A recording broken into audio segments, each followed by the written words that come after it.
আজকে একটা রেসিপি বানাবো। এই লকডাউনে ঘরে বসে থেকে তো কোনো কাজকর্ম নেই, তাই একটা কিছু বানানো যায়। তো আমার কাছে আছে একটা ইয়াপ্পি নুডলস আর আছে একটা ডিম। লেটস গো, কি বানানো যায়। আমাদের কাছে আছে বাদাম, কিশমিশ, আলু আর পেঁয়াজ, দেখতেই পাচ্ছেন।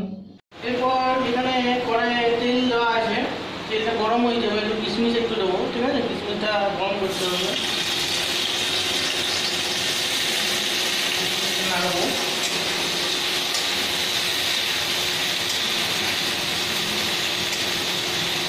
কিশমিশগুলো তুলবো, কিশমিশগুলো তুলে নিতে হবে আমাদের।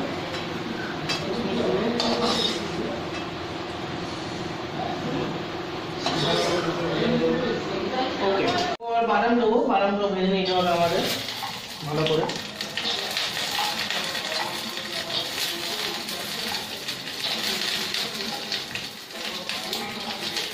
আর একটু অল্প নুন দিতে হবে, অল্পখানি নুন দিতে হবে, একটু অল্প অল্প নুন দিয়ে ভেজে নিতে হবে ভালো করে। ওকে, এরপর বাদামগুলো ভালো ভাজা হয়ে গেছে, এবার এগুলো বাটিতে তুলে নিতে হবে, ঠিক আছে? বাটি তুলে নেবো।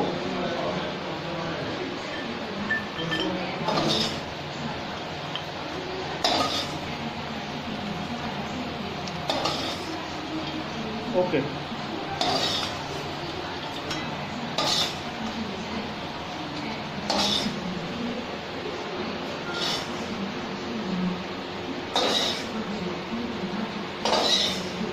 আমরা ডিম ভাঙবো, ঠিক আছে? ডিম আমরা দিতে হবে। এবার আমরা ডিমটা দিয়ে দেবো ভালো করে।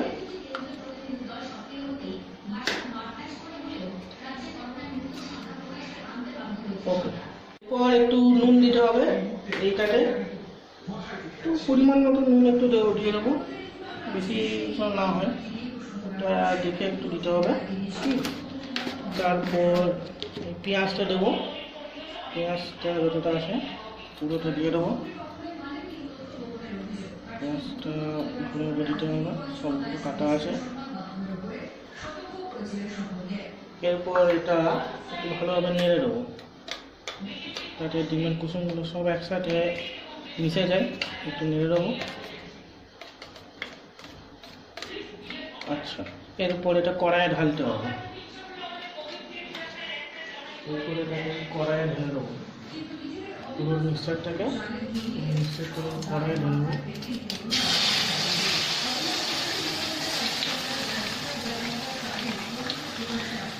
ওকে, ডিমটা ভালোভাবে ভাজা হয়ে গেলে ডিমটাকে একটা থালার উপর তুলে রাখবো।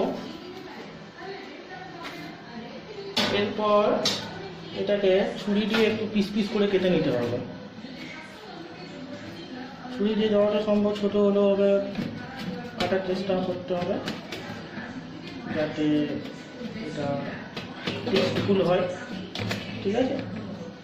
টেস্টফুল করার জন্য এটাকে খুবই ছোটো ছোটো পিসে ভাগ করতে হবে,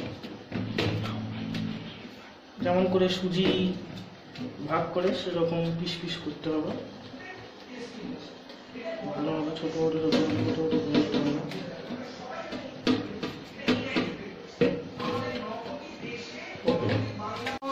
একটু আলু দিয়ে আলুটা ভেজে নিতে হবে আমাদের ভালোভাবে, যেটা নুন আর হলুদ দেওয়া আছে সেটাকে একটু ভালোভাবে আমাদের আলুটাকে ভেজে নিতে হবে। আলুটা ভাজা হয়ে গেলে মোটামুটি কাটুনের কাজটা আমাদের কমপ্লিট হয়ে যাবে।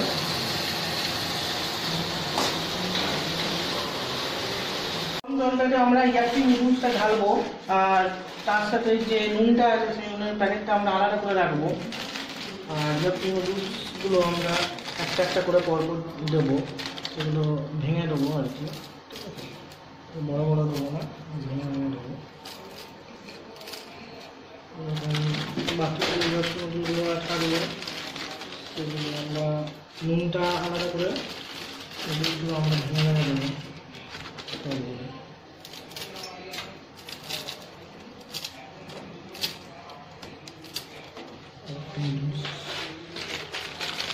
ভেঙে ভেঙে দিলে এগুলো খেতে ভালো লাগবে।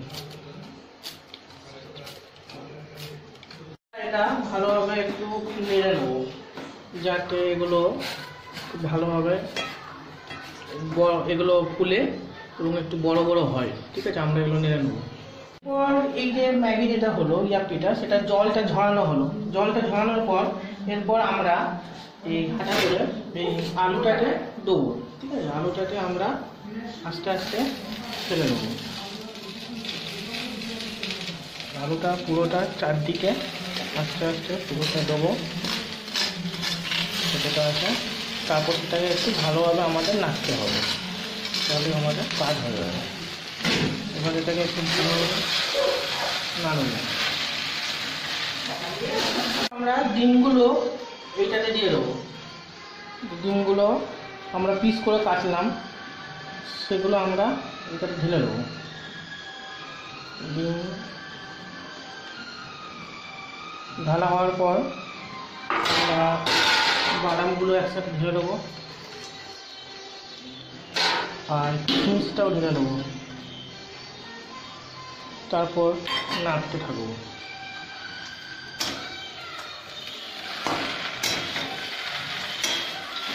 আমরা এটাকে যে ইয়াপ্পি তার মশলাগুলো আমরা ছড়াবো আস্তে আস্তে। মশলাগুলো যতগুলো আছে ভালোভাবে ছড়াবো।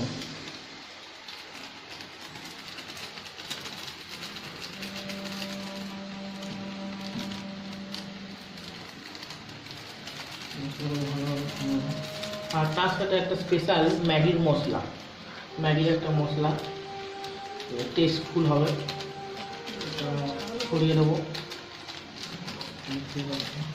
তারপরে এটা ভালোভাবে নাড়াবো।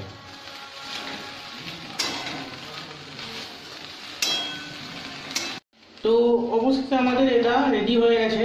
এরপর আমরা এটাকে প্লেটে ঢালবো। ঠিক আছে, প্লেটে পরিবেশন করব। দেখা যাক কেমন লাগে। দেখতেই পাচ্ছেন এটা অলরেডি পরিবেশন হয়ে গেছে। তো এরপর এটা টেস্ট করার জন্য আমি আমার ভাইকে ডাকবো। ঠিক আছে, দেখি সে কেমন বলে, ঠিক সব হয়েছে কিনা। রনি, এনে ধর চামচ, দেখ কীরকম হয়েছে।